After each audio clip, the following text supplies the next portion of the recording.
Chapter 3. Cosette. Forward. Monsieur Madeleine is, of course, Jean Valjean. You knew that already. After Digne, he sells the bishop's silver plates, but keeps the candlesticks. He comes to Montreuil, builds his factory, works hard, is kind to other people. He makes a new, good life and is true to the Bishop of Digne. But, after Valjean left prison in Toulon, and before he came to Digne, he was hungry. And in a street in Toulon, he stole some money from a boy. Just 1 franc, to buy bread. Because he did this, the law in France says that prisoner Valjean must go back to prison and stay there for life. He can never be a free man again. And so we meet Javert. Before Montreuil, he was a prison guard at Toulon. The law is his God, and he hates all criminals. He remembers Jean Valjean, that big, strong man, very well. He wants to see him in prison again. And he, Inspector Javert, is going to put him there. Jean Valjean remembers Javert now. He remembers the cold eyes, the hard voice, the cruel prison guard's smile. He remembers and is afraid. He knows that Javert is his enemy for life. But he remembers Fantine too. He remembers her dying words. "Please take care of Cosette. Please." How can he leave this little girl without a mother, without a friend in the world? He must find her, Javert or no Javert. Monsieur and Madame Thénardier lived in a village called Montfermeil near Paris. There was no water in the village, and the nearest water was a small river in a wood 15 minutes' walk away. People carried the water in buckets to their houses. Cosette hated that wood.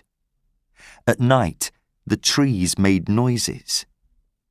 She was frightened of the noises, frightened of the dark, and, with a heavy bucket of water, it was a long walk home. One dark winter night in 1823, Madame Thénardier sent Cosette out to the river for water. Cosette ran to the river, and then, with her heavy bucket of water, she began to walk home. The trees were noisy tonight, whispering and laughing at her, and the little girl began to cry. "Oh, please, God, help me! Please, dear God!" And suddenly, the bucket was gone. A great hand came down and took it from her. She looked up and saw a big man in an old yellow coat. Sometimes we know, without words, when something good is happening. The little girl knew that now, and she was not frightened of the big man, not a bit. The man spoke to her. "Child, this is a very heavy bucket. Shall I carry it for you?" "Yes, monsieur." "How old are you?" I'm 8 years old, monsieur. Where is your mother? I don't know, said the child. I haven't got a mother. What's your name? Cosette. The big man stopped. He put the bucket down and looked into Cosette's face. Why are you carrying a heavy bucket of water at this time of night? Who sent you? Madame Thénardier. I would like to talk to this Madame Thénardier. Shall we go and see her? Yes, monsieur. Cosette was not afraid of the tree noises now. This big man, with his gentle voice, was a new and wonderful thing in her life. They walked to the Thénardiers' house. Please, monsieur, can I carry the bucket now? But why? I can't ask people for help, Madame says. She hits me when I do that, Cosette said. She hits me all the time. He gave her the bucket. The Thénardiers were very surprised to see Cosette's new friend, this big man in the old yellow coat. Inside the house, the big man looked at Cosette. He saw her thin clothes, her dirty hair, her big, frightened eyes. She was small for her 8 years. Her hands were red from kitchen work, and she had no shoes. Why does this child have no shoes on her feet on this cold winter night? He said to Madame Thénardier. Madame Thénardier looked at Cosette angrily. Go into the kitchen, Cosette. There is work to do. Go! And who are you? Monsieur Thénardier said. I am here for Fantine, the child's mother, said the big man. You don't need to know my name. Fantine is dead, so you can get no more money from her. Here, he put some money on the table, is 1,500 francs. Now call the child. I'm taking her away. When Jean Valjean and Cosette left Montfermeil, Cosette did not look back. She never wanted to see Madame Thénardier again. She put her cold little hand into Valjean's great hand and looked up into his face. Monsieur, she said, Can I call you father? Valjean looked down at her big round eyes. Yes, he said. He did not know love. He did not understand love. But in that moment, suddenly, he felt a father's love for this small child. Yes, he said again. Yes, you can call me father. It's a good name.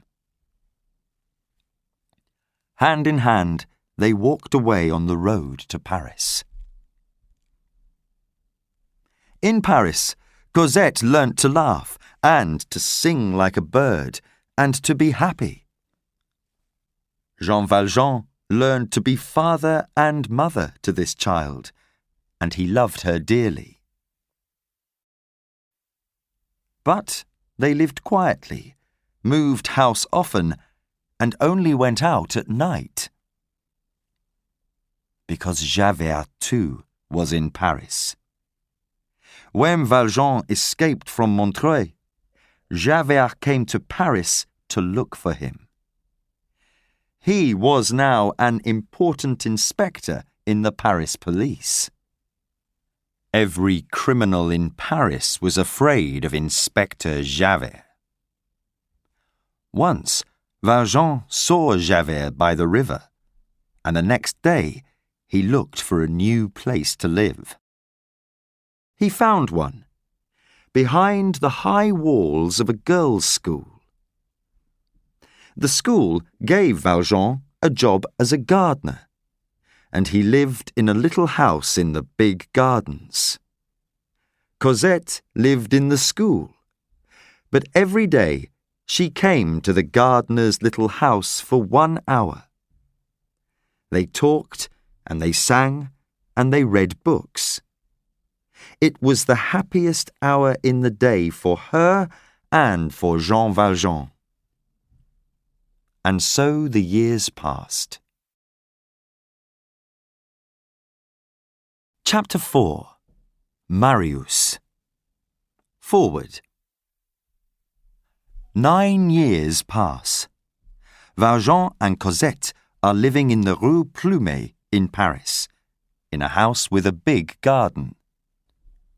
It is a quiet street, and nobody comes there. This pleases Valjean, because he is still afraid of Inspector Javert. Cosette is now a young woman. She is tall, with golden brown hair. She is beautiful, but there are many beautiful faces in the world. The wonderful thing about Cosette's face is her smile.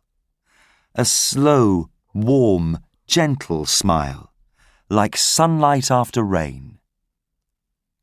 And now we must meet Marius and his young friend Gavroche. Marius is a student, a young man with many ideas but no money.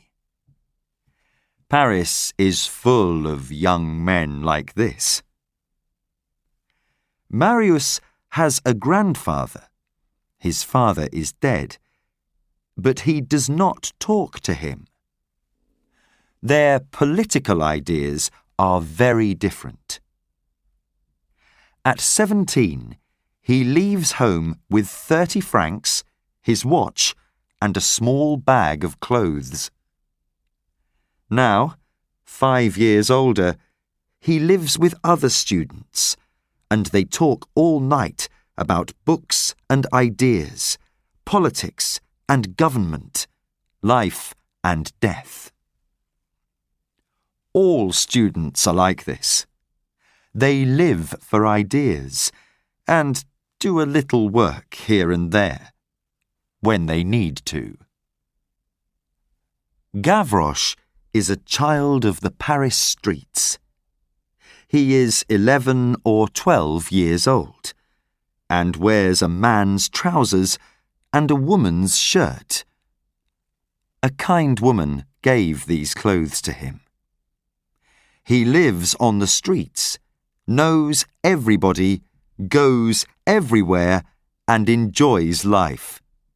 Well, why not?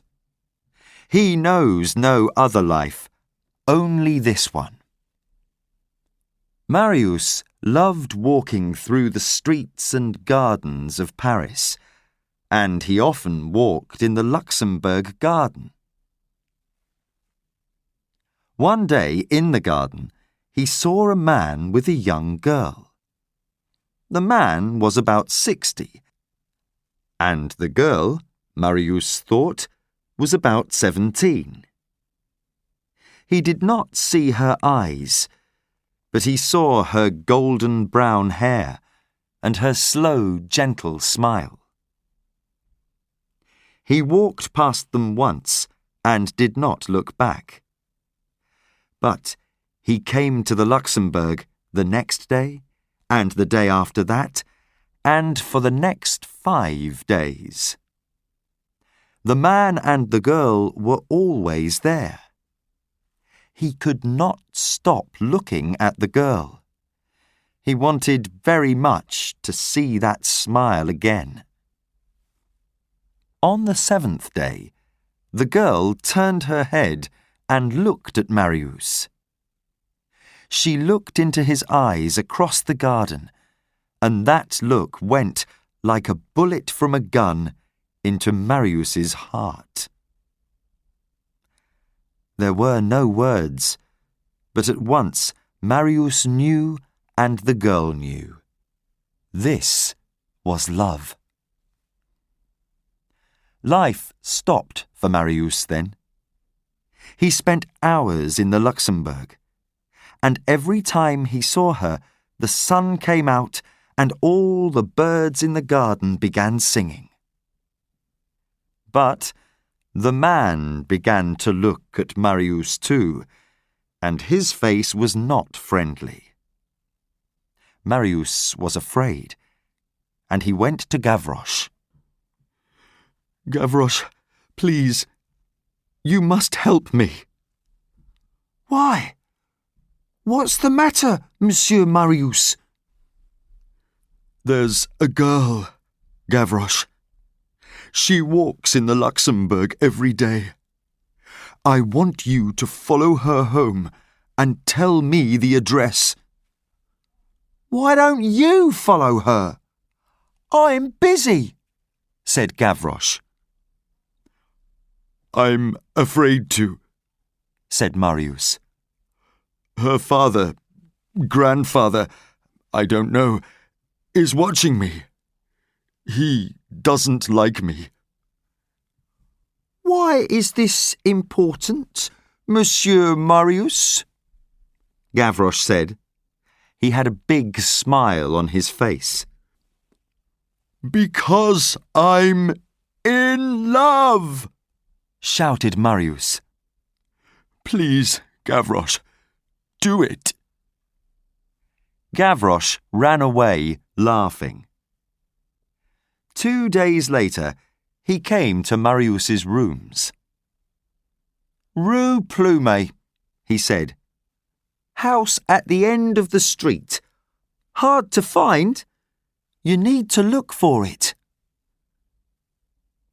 Spring came, and Cosette began to go out into the garden at Rue Plumet. She was usually alone. Her old servant, Toussaint, was always in the kitchen, and father, Jean Valjean, was in his room, reading. Cosette was sad. She remembered the young man in the Luxembourg garden, but father no longer wanted to go there. But that evening, in the Rue Plumet garden, something very wonderful happened. She heard a voice, a man's voice. She looked round, and it was him. "I'm so sorry," he said. "Please, don't be afraid. I just wanted to... You remember the Luxembourg garden? I saw you there for the first time. I can't forget you. Day and night I think about you. Please, don't be afraid. You see, I love you. It just happened to me. I can't stop it. Don't be afraid. Please." Cosette listened to this wonderful river of words, and then held out her hand to him. He took her hand, and she pulled it to her and put it against her heart. "Then you love me?" he said. "Of course. You know that." A kiss. No words. They did not need words. Later, words came. The story of his life, the story of her life, everything. Between lovers, everything is interesting. When they were done with words, Cosette put her head on Marius's shoulder and asked, "What is your name?" "My name is Marius. And yours?" "Cosette." Every evening they met secretly in the garden at Rue Plumet. A kiss, a gentle laugh, whispered words of love. It was the spring and summer of their young lives. But around them, outside their garden, there was change. There were angry people. There were police and soldiers on the streets of Paris. And one day, Jean Valjean said to Cosette, "My dearest child, we live in dangerous times. We must leave France and go to England." Cosette looked at him with frightened eyes. "Must we go, father?" she said. Valjean watched her face. "We must," he said. "Get ready to leave very soon." There was a change in Cosette. Valjean remembered the young man in the Luxembourg garden, and he looked at Cosette's beautiful young face. He was afraid of losing his dear daughter. That evening in the Rue Plumet garden, there were many unhappy tears. "But you must follow us to England," cried Cosette. "How can I do that?" cried Marius. "I have no money, no passport even. England to me is like the moon." They held hands in the moonlight. "Listen, I have an idea," Marius said slowly. "Wait 2 days. Perhaps—" "2 days!" cried Cosette. "How can I live 2 days without you?"